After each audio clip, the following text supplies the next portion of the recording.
Ocean Drive, Miami Beach, July 15th, 1997, 8:44 in the morning. The sun is already burning gold over the Atlantic.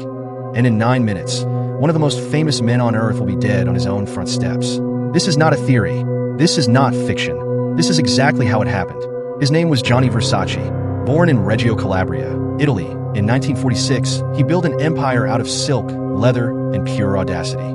By the 1990s, he had dress princesses, rock stars, and supermodels. He was one of the most powerful fashion designers alive.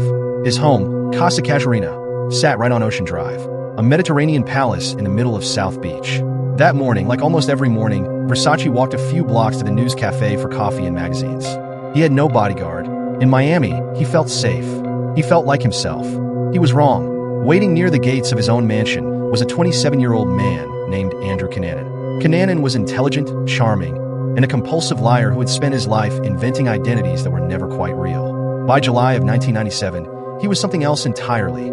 A fugitive, wanted for 4 murders in 3 states. It began on April 27th, when Cunanan bludgeoned his friend, Jeffrey Trail, to death in Minneapolis. Days later, he shot his former boyfriend, David Madsen, and dumped his body by a lake. In Chicago, he beat wealthy real estate developer Lee Miglin to death and stole his car. Then in New Jersey, he shot cemetery caretaker William Reese just to take his red pickup truck. On June 12th, the FBI placed Andrew Cunanan on its 10 most wanted fugitives list. He kept moving. He kept killing. And now, he was in Miami. Cunanan had been living quietly at a cheap hotel called the Normandy Plaza, just miles from the Versace mansion. At 8:45 a.m., as Versace returned home from the cafe, Cunanan approached him at the gate. 2 shots rang out. Both struck Versace in the head at point-blank range. A witness gave chase, but Cunanan vanished into a nearby parking garage and disappeared. Versace was pronounced dead less than an hour later. He was 50 years old. Inside that parking garage, police found William Reese's stolen truck and Cunanan's belongings. The evidence confirmed it instantly. The killer of Gianni Versace was the same man the FBI had been hunting for months. For 8 days, Miami Beach became a city under siege. Helicopters, roadblocks, a community terrified that a serial killer was still among them. Then, on July 23rd, a caretaker heard a gunshot from a houseboat just 2 miles from the mansion.